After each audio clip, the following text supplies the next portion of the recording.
Hello, everyone. Thank you so much for joining us today for another episode of Bias in African Fashion Permute. We are so happy to have you here. This is our first episode for the year, so we want to say Happy New Year to you, wherever you may be. We hope that the year has gotten off to a great start for you. And we're happy for the speaker that we have today with us. In a moment, we're going to introduce him. But first, again, let's introduce ourselves. My name is Udochi. I am one of the founders of Bias in African Fashion. And Permute is a series that we started talking to fashion industry players across the to understand how they work and also to understand how we can build a more inclusive and fair fashion industry in Africa. Papa? Hi everyone, Happy New Year. Like Udochi has said, this is our first episode this year, and 2021, we all want something good, something wonderful that is definitely better than what we had in 2020, because 2020 was like a beast year. But my name is Papa Oyemi. Um, one of the co-founders of Bias in African Fashion. I'm a designer, for those who know me, but today I'm not going to be a designer on this. I'm just going to be speaking. And and that's it, really. Over to you. Sure. And today, our speaker or our guest is Eji Benson. Eji, if I can just read a bit about him, he is a fashion professional, creative entrepreneur, and a manufacturer based in New York City.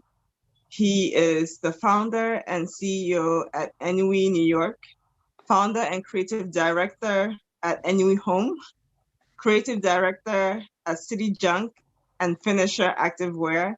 And he's a partner at Fashion Lab Africa. He has almost 2 decades of experience in the fashion industry. And with that, we want to bring Eji on. We are happy to have him here today. He has a lot of insights. We've spoken to him already a bit briefly, and happy and looking forward to hearing his story. So Eji, thank you so much for joining us today. Oh, thank you. Thank you for the intro. That was good. Yeah, so my name is Eji and I'm based in New York. We are a fashion development company at Ennui New York. So we develop collections for designers all over the world.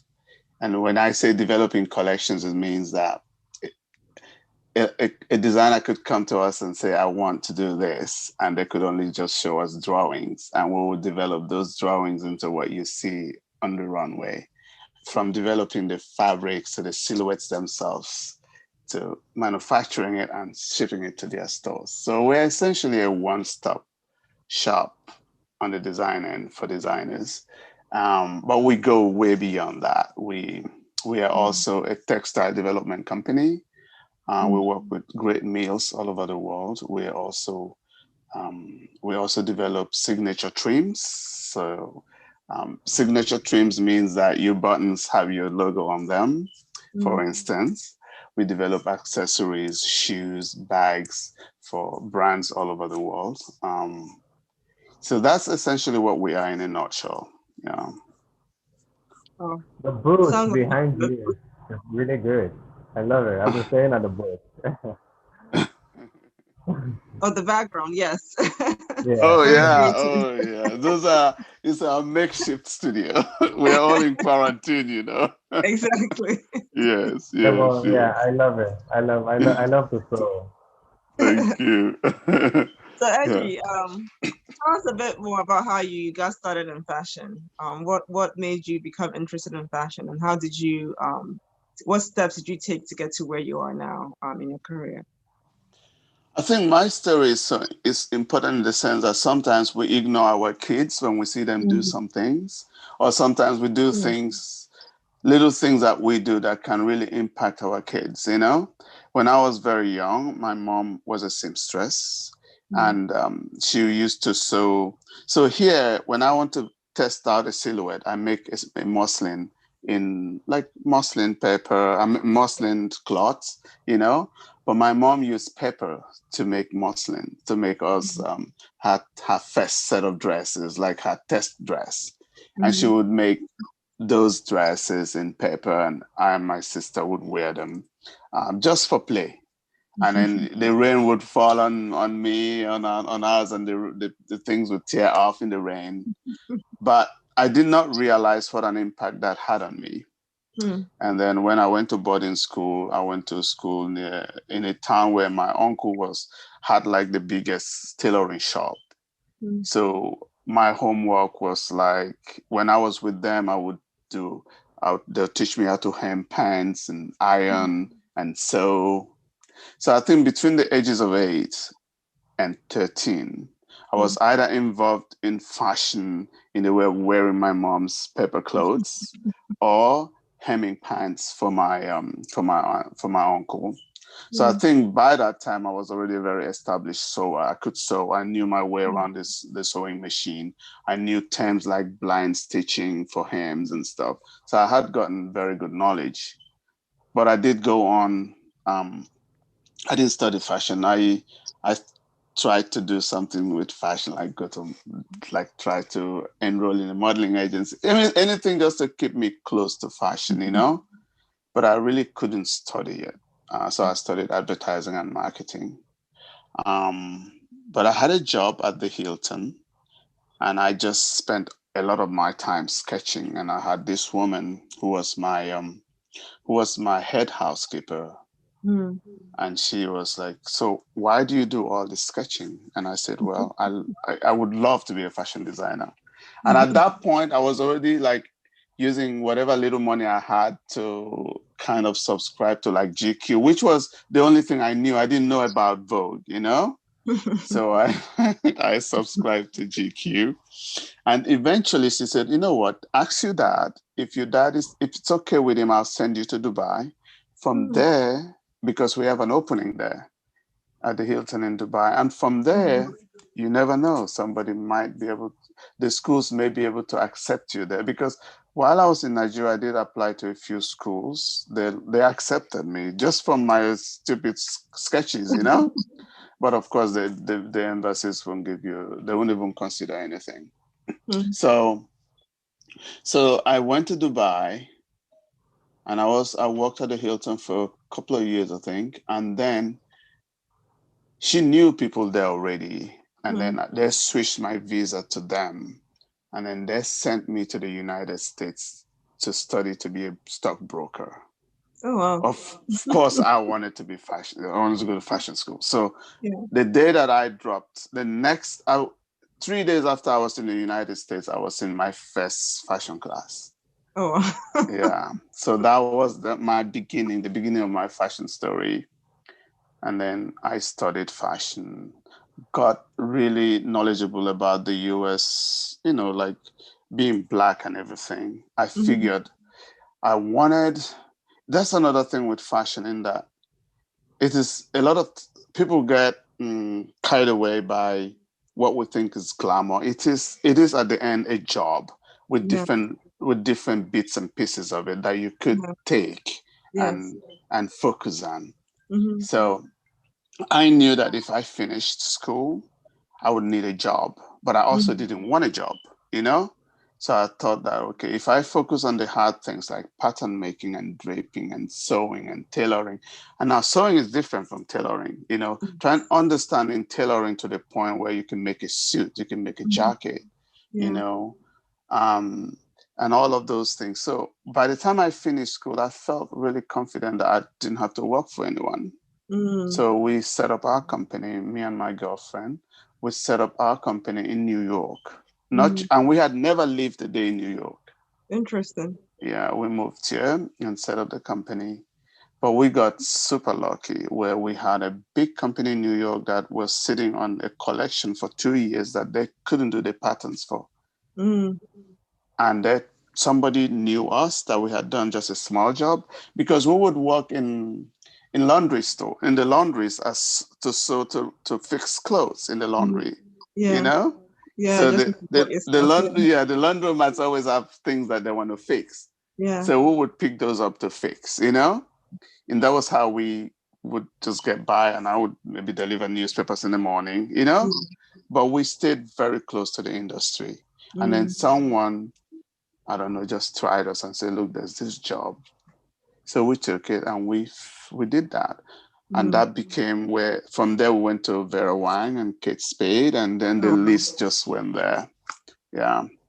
Oh, that's so awesome.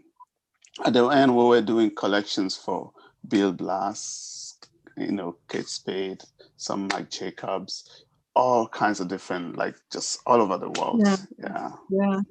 I love that. I love that. That just speaks to like consistency. You knew what you wanted to do from the time you were And you young, went and for it. you kept at it. You kept at it, you know. And even after I haven't gone to fashion schools, someone might have given up if what they wanted to do didn't come right away, but you still kept at it, and I love that. That's very inspiring, at least to me. So I love it. I think being African, automatically you know what is stacked against you, you know. So just trying to Especially as an Absolutely African well. male trying to get into figure out fashion. figure out, because it wasn't now about getting into fashion, it's about surviving in fashion, Yeah, right? yeah. And what would make you survive? You needed to be needed, not for the other people to not. You needed to be needed in a sense where they need to need you to do Yeah, things for them, yeah. so that you didn't need them, you know. Exactly. So the more they needed you, the Yeah, chances are better for you, yeah, you know. yeah, Yeah. yeah. So tell us a bit about some of the brands that you work on. I know I mentioned a number of them when I did the intro for you. You have So a lot going on. the list is so long. So we would do private collections for like stores like Harrods. We'll do Palace collections, Palace deliveries for like Buckingham Palace. And we've done Oh, things, yeah, we've done things for palaces in Angola. But working with designers, of course, you know, and we have developed collections for, we've done a bit of Kenzo, we've done opening ceremony. We were a big part of opening ceremonies, initial collaborations. You know, they're very collab focused. yeah, Yeah. So we did the Rodate collaboration, Chloe. We did, you know, we also did their own opening ceremony yeah, collections, you yeah, know. And so we do, so Kate Spade, Bill Blass, Bibu Mohapatra is a big fashion designer. We do a lot of his work. We yeah, do work with 3S4. It's like, I think they're probably one of the most consummate design companies, you know. We've yeah, done collections for Anthropology, working with different designers. We've done collections for Colette in Paris. We've done, we do BMG, which is a streetwear brand for Nordstrom's and Colette. So we I don't know, we've done so many things. Right now, I can't really recall everything, yeah, but yeah, we used to do like Bill Blast, all of their catalog collection. yeah, We did Cellular Point. So we do, and you know, some of this work is all the way from fabric to silhouettes to drop shipping to the stores. yeah, Some of this work is developing special fabrics for them. yeah. You know, Vera Wang had a collection called Lavender for Colds. Okay. We did Yeah. all of that in the I think I bought beginning. something from that line actually Yeah, we did the years ago. beginning of, Yeah. yeah, we did the beginning of all that, you know. And we do for Kleinfeld, which is a big bridal brand. We Yeah, do a lot of their bridals at yeah, our studio, you yeah, know. yeah. Yeah. So So we what do you think attracts people to your brand, to your company? I think when you're a fashion designer that owns a production and development company, the attraction for the designer is your understanding, because you are speaking the same language with them, you know? So they don't have to explain things to you. You know from a quality point, you know from a design vision point. Yeah, You know just looking at the drawing what the person is trying to achieve, yeah, what that silhouette needs to be. And sometimes the designer, so sometimes, right? Because it works when there has to be a fabric and silhouette relationship, right? So sometimes that relationship is off where the designer wants a certain fabric for that silhouette. And you think because of your experience with all of these fabrics and manipulations, you kind of have an idea what you think might work better. Exactly. You're not really enforcing it. You're suggesting.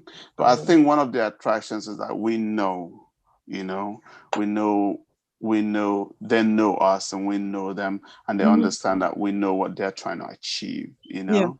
So I think understanding is probably one of the biggest draws to us. That makes sense. Definitely. And I think and also I think for people who are studying fashion, I think it's important for them to understand that if they were to set up a fashion development company, a fashion manufacturing company, designers are going to want to work with them a lot more than going to just a commercial manufacturer because of just that understanding, you know. Yeah, that one-on-one, understand. Yes. Yeah, that's it. You're building the factory in Lagos. Yeah, it's still kind of hush hush. Okay. but You talk about it. yeah, but I can tell you guys the reason why. Okay, what led to it? So the reason why is that because when in manufacturing for so long, and you know, Africa has this huge advantage, which is the AGOA initiative by the US. So everything that comes into the US from Africa is tax-free, you know? So if you bring in a pair of jeans, say you're Old Navy, and you bring in 1 million pairs of jeans, right? You're going to pay maybe 12 cents or 12 something, some percentage per pair of jeans. Yeah. Now, but you can offset all of that by just making them in Africa, you know? So the draw is huge. And we know that with the pandemic, it kind of blew the top off China a little bit, meaning like that reliance was just too dangerous, you know? Area, yeah. Yeah. So we know that Africa offers a chance to move away from China, but it also comes with this huge advantage of those customs duties breaks, you know, the duty-free break. So we wanted to take advantage of that, but we also know there's something now that is controlling, that is a big factor in manufacturing, and that is driven by demand, driven by consumer consciousness. Everything has to be sustainable, right? Yes. So we feel like we can start something from the ground up that is built around the global sustainability goals from the UN. And we're working with the UN to make sure that we're getting the right guidance. But the drive mostly is just that Africa is the next frontier. We just know that. Yeah. Right now, I'm sitting on 2 collections that only want to be produced in Africa. Interesting. That's But good. I can't really do that because I don't think we have the capacity. And when I say capacity, I'm not talking about just manpower, though.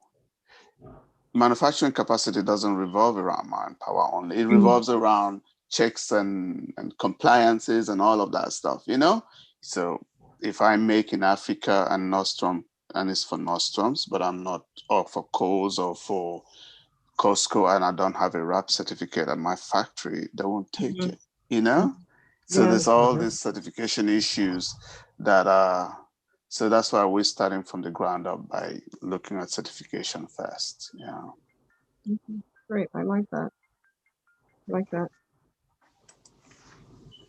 I mean, yeah. So, how's the process? How's the process been? It's coming along very well. I mean, we initially started work with the UN to make sure that we directed in the right place in terms of the audits that we needed to go through, you know? So establishing those relationships for the audits was something we did from the beginning, you know? So that part is sorted out. We know what it needs to look like in terms of how the worker needs the worker environment, like, you know, that environment, how we create that environment, because it's become super important that the worker dynamic is that environment is becoming major a major element in how you're perceived as a manufacturer. Yeah. So it's coming along. Yeah. Oh, well, I'm excited. Yeah. I think it would be good at least to have in Nigeria. I don't know how many factories we have that are up to international standards. But it's funny, right? Africa has a lot of factories, but we've not been consummate enough to and I don't blame them. I think there's not enough investment in that space. There's not enough interest to drive investment, you know. Yeah. So we don't have capital. We don't have enough capitalization in that space. So there's no capacity. Yeah. And capacity is practice, right? So if you don't do more over and over and over, you're not going to get the skills that will give you capacity. Yeah. So I eventually I think we're going to get there. I don't see how we don't get there. Yeah. And one more question on this. Is there any particular reason you chose Nigeria? Is it just because you're from Nigeria, or was there any other particular reason that you wanted to have it in Nigeria, have the factory in Nigeria? Well, I think the biggest thing was just being Nigerian. Yeah. And also knowing the sheer number of people, because capacity is numbers, right? Yeah. So eventually, I do think that if you're going to produce in Africa, set up in Africa, you have to have the capacity to create an ecosystem, right? Yeah. So what is that ecosystem you're going to create? So that's something we're working on too. Like, how do you create a system that people come into and imbibe? Yeah. So that it can survive outside of the norms of outside of all the things that happen that are not ethical, you know? Yeah. So I think being able to create that ecosystem is something that we've focused on. Yeah. Having workers that buy into that. Exactly. And I think it's possible. Yeah. You know? Yeah. Yeah. So I love that. Yeah. I think it's just really numbers. Yeah. And possibilities. Yeah. Yeah. I love that. I'm looking forward to the factory being finished and you launching. Yeah, we are right now, but we are looking forward. We are looking forward to. Yeah. Yes. That'll be awesome. That'll be great. So yeah, we are looking forward. Could I ask, like, are you thinking 2021 or 2022, or do you want to give that insight? You mean? Do you want to give like the timeline that you're working with? Like, oh yeah, we have a timeline. So again, the timeline is not just about setting up the machines and everything. It's about training people. It's about having our compliance certified, you know. And then, so we think towards the end of the year, we may be able to do something before the end of the year, but I think by the end of the year, we should be strong enough to say loudly that yes, we exist. Yeah. That's interesting. I can't wait. Yeah, but we're at the moment we do a lot of insider work. You know, we have some things that we want to start testing out. I think one of the biggest things that Africa has is like, forget making clothes, right? Even if you forgot making clothes themselves, which is the end product, but just making textiles, right?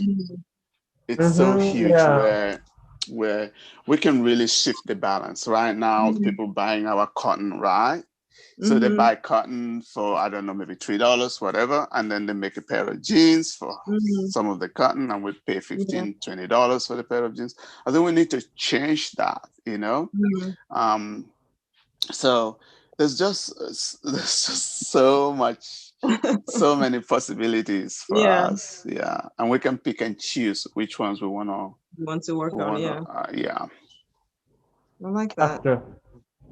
This is exciting. Papa, are you excited? I am. Yes, I am. So let's talk a little bit about ethics and the fashion industry. So what do you think of ethics within the fashion sector? I think that's what I was trying to share with you guys earlier on. So I think from an ethics point, right? Ethics is all about attitudes, right? Attitudes and practices and processes, right? So I think right now, the world is looking at sustainability, looking at all of these different things to allow us to live with our environment, right? Mm-hmm. So for me, I think the industry itself is trying, right? It's trying well, but we do have our challenges, you know. But I think at core, it's how our production relates, how our production processes relate to our environment, to us as a people, to our humanity. And those are the things that we need to start changing, you know, like how eco-friendly our processes, right? Okay, it's one thing to die, right? Mm-hmm. But after you finish dying, where's that water going, Yeah, right? exactly. If it's going back into the environment or going back into the water system, then we're not doing well, you know? Yeah. So those are all the little nuances we need to work on, you know, and that workplace dynamic. Yeah. A lot of the times I don't think that, and as a process, sometimes we don't care. Yeah. But now the industry is being pushed that Yeah. this matters, you know. So I think that's an area where we have to look at. And also when we are making clothes, right? What are what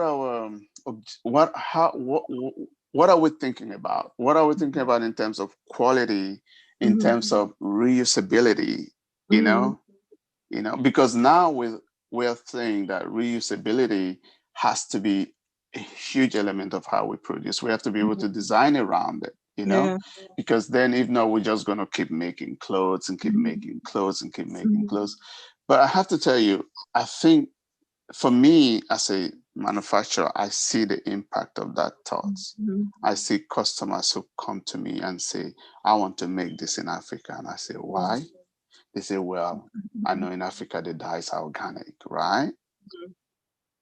It's an assumption they have, you Mm-hmm. know, and we can ride with that. We can run with that assumption. We like it, right? You know, at the end of the day, we have to throw that assumption. But you Yeah. can see like people are already, Thinking the in that consumer is already Yeah. pushing this envelope on you, Mhm. you know, and I Yeah. do think that consumer attitudes also are important. I think that we have to be, so how many things do we actually need, you know? Exactly. And these are all part of fashion ethic, right? Yeah. As a person, how many things do we need? And when we stop using the things that we're using, what are we doing with them? You know, so there's a whole lot of things that are happening. um, you know, garment use has become a big part of the design process, Yeah. you know. Mm. um, and that is driven by the fact that we're trying to reduce production, reduce consumption. So Yeah. you can't reduce consumption without changing attitudes around garment use, you know. Definitely. Yeah. Definitely. And you mentioned that consumer attitudes are changing. You know, for me, I wasn't at all aware of how pollutant the fashion industry really is until I somehow kind of fell into the fashion sector and started reading a bit more. And I think as much as I think consumer attitude is changing, I don't think it's changing enough. I don't think enough people are aware yet of how what the impact of that piece of, I don't know, clothes or a shirt that maybe they buy from H&M or Express or from wherever, where for one someone and they discard it. They're not aware of how much went into that. So I just wish there was a way that we could somehow get retailers to be more involved in that aspect of marketing, sharing more with the consumers about the impact of the items that they buy. In the same way, maybe for example, we have care tags on clothes that people purchase. We Yeah, also yeah, have yeah. tags that show how much energy, how much water, what went into making whatever item it is that you're buying. So people can be aware that if I buy this piece of clothing, this item, I shouldn't just wear it for one season and then discard it. Maybe I should try and keep it for maybe 5 years, 6 years, 10 years, as long as I can. Maybe, and then after I'm done with it, then figure out how I can use it again in something else, you know? You know, it's funny. I think that there's a lot going. I mean, stores are coming up with all innovative, different kinds of innovative ways to do it. But I do think that at the core of it, at the end of it, it has to be a lot of personal attitude changes, you know, personal realizations, and also some hang-ups that we need to let go, you know? So sometimes people feel like buying something secondhand is beneath them, you know? We've got to we've got to have a reason. We've got to intentionalize that beyond just, you know, it can be, don't buy, it's not because it's beyond you. There's got to be another reason, right? And you know, so that's something where people feel like, oh, it's you. So that's an attitude we need to change, you know. And the stores can do something, of course. The stores, remember, the stores want to sell everything. They want to sell, of course, yes. God. So I don't know if they are It going to goes be against such, their, I don't know if they're going to be such a major driver.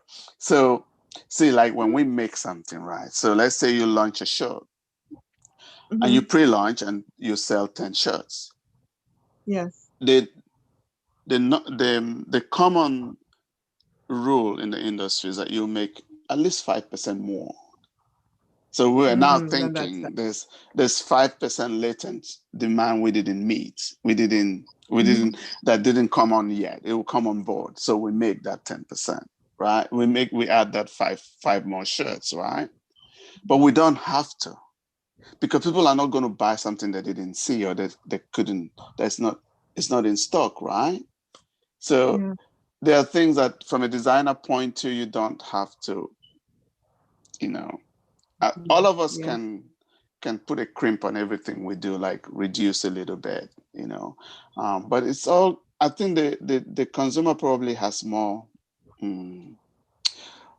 power in this space because they're the ones that spend the money, they're the ones that buy. Yes, there's a lot of advertising to drive buying, but I feel like today's consumer is fairly, even if they are not educated, their wallet does educate them, you know, like, you know, you don't need this much, you know. Yeah. But I think even in terms of speaking about consumer behavior, in terms of how much we buy and how much we kind of reuse items, I think we're almost preaching to the choir if we're talking about African consumers, because I think by necessity we almost don't overbuy, and we almost generally kind of reuse in Africa. So I think the African consumer is probably leading the way in terms of not knowing that they're doing it, but being conscious consumers and recyclers of the things that they have. So that's a point that we made recently at a certain, I think at a seminar. I think if the world wanted to learn about sustainability and circularity, they didn't need to look so far away. Africa's been doing that from the beginning, you know. You pass on clothes to kids, from older kids to younger kids, and our dyes, honestly, are organic, you know, and just our consumption is not, you know. One of the issues that I had, okay, so we buy, Africa uses probably 70-80%, maybe 60% of the used clothes. They come to Africa and they're dumped here, and of course they impact us in all different kinds of ways. But in all of that, as bad as that is, though, it does establish a hunger there to buy clothes, right? We buy them secondhand because access. That's the only way we can access designer clothes, and cheap, which is also a form of access. But imagine if all of that was ready, I mean, new clothes at those prices done locally, you know? You know, so it's a bad thing that also does establish does tell you this, the market is there, you know? And how do you win them off this? What would you have to do to take them off used clothes? As much as we hate it, what are the alternatives that we have provided, you know? Yeah. Buy local. Buy local. Yeah, buy local is super important. I think that's a point that a friend of mine raised when I was telling him about this. So it's like, one of the things that we need to do is encourage this buy local. But I Yeah. feel like African designers, when they have become big, they sometimes feel like they're above the fray. They've risen above the fray. And so that means inaccess for the poor people. So I think like we have to come to a point where, like here, designers have B lines and A lines, right? We can do that. We can do that. We can dress the top models and the top money people and still dress the commoner, right? By having B lines. So we have access. So everybody has access. We can provide access. But that will make buy local fairly more effective. Yeah, You know. definitely. So let's bring it home, I guess, now to Africa. Speaking more about the continent. What do you think needs to be done to allow the sector, the fashion sector, to as it's growing, to build on strong a strong ethical foundation? So one of the things, so ethics in fashion is all about, so now we call ethics in fashion, we have this big banner called sustainability, right? Mm, And we have another big banner called circularity, right? yeah, So sustainability is us producing things in such a way that from a technology point and an environment point, there's a marriage where we know what to do not to yeah, hurt the yeah, environment. yeah, So in Africa, we're already not hurting the environment in the ways that we make it. But when you come in and say sustainability, circularity, it confuses people. You know, mm, I feel like one of the ways that we can keep Africa ethical as it is reduce the use of these banners mm, and just keep it in plain language. Let's continue to do mm, what we're doing. But my worry is this, right? If the whole world is going to come to Africa at some point to produce, how ethical are we going to remain, right? mm. Because at this point, So, there's not enough demand on us. So we can be luxuriously ethical, right? mhm. But what happens when the challenges come where instead of making 10 pants, we have to make 100 pants a day, you know? So how do we solve that? How do we? So that I feel like that is going to be a challenge because we've not been there. Yeah, We've not been there. So one of the things that we were thinking, and it's all of us are thinking about this. yeah, It's like so we've had this like pockets and pockets of African skills, right? yeah, But they've always been very subsistence based, yeah, just make 5 pants, make 10 yeah, yards, that kind of yeah. stuff. So, but if we made them in a way where we created environments where all of these people can be together, right? Mm, And they can get assistance, right? That allows them, because if one guy is dying and one guy is weaving and they are together, that process moves faster, right? So if you put them all together, maybe there's a way that in grouping people together, we can give them the assistance that they need, whether mhm, some innovations in tools that doesn't take away from the traditional way we do things. It's just yeah, just modernizes it a bit. It mhm, modernizes it without taking away the core elements of it. mhm, So mhm. I feel like that's one way that we can impact, like unionize, not in the Yeah, sense of having a union, but work together, yeah, build skill pockets where even younger people will feel attracted. And within those skill pockets become a social economy, where people feel a part of it, they're paid a good wage, their yeah, work means something, and it can inspire younger people to come in. I think that's one way we can stay ethical yeah. and still be at capacity. I mean, still I adapt like to that. capacity demands. Yeah. I like that. Yeah. So creating clusters. I Yes, like exactly, exactly. Like skill clusters, you that. know, within the industry. I Yeah, think it could help, you yeah, know. Yeah. love that. I like that. Yeah, you're right. So I think our final question for you is what gives you hope about Africa, about the fashion sector in Africa? So much hope, right? I think, you know, one of the things that gives me hope about this thing in Africa is just we have the sheer numbers, right? We have so much numbers, and Yeah, numbers in design, and numbers in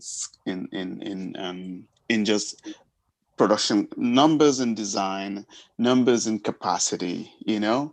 Eventually those things are going to rise up on top of it's like oil, you know. It definitely has to rise up on top. I think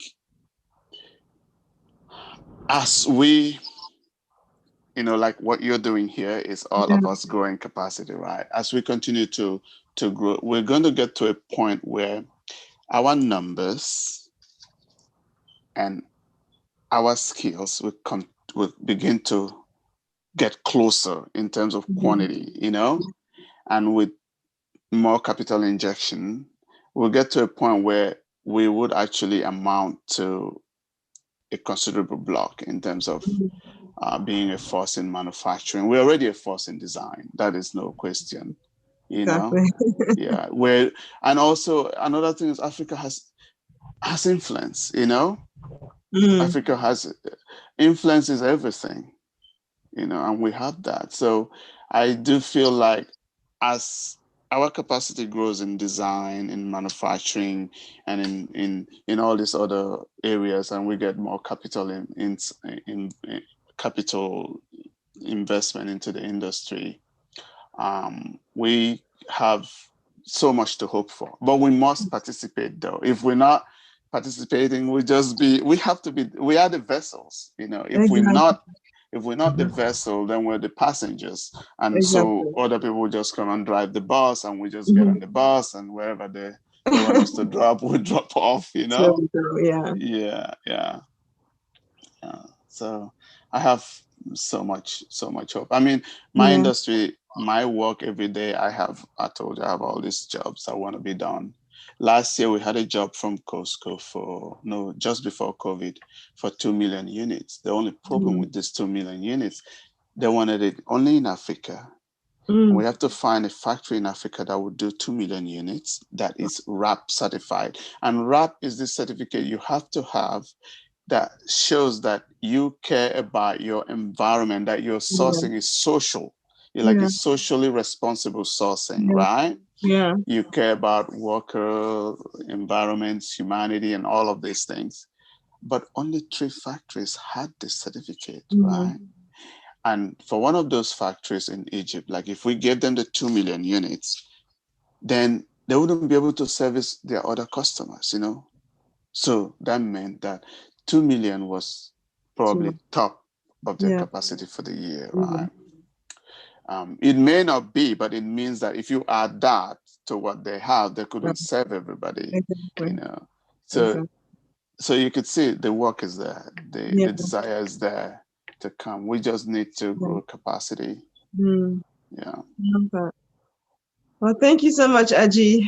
It was definitely a pleasure to have you.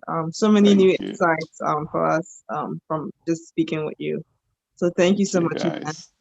Thank Yeah, you. Thank you thank you. so Thank much. you. I really appreciate you guys, what you're doing. And Yes, and we look forward to working more with you. absolutely. You guys are what we're needing, like someone within to tell the stories, you know. Yes, So it's good. exactly. Exactly. Yes. Thank you guys. Thank you. All right, then Thank Okay. take you. Bye. Thank care. you. Okay. Bye. Bye. Bye. Bye, Eddie. Thanks, man. Thank you. And thank you to everyone for joining us today for another episode of Bath Permute. We're going to have this video up on all our platforms, Instagram, Twitter. We also now have Facebook, and we'll have LinkedIn as well. You can find us on all platforms at Bias in African Fashion. except for Twitter, where we are bias African fashion as FSHN. Thank you again, and we look forward to having you for future episodes. Take care. Bye.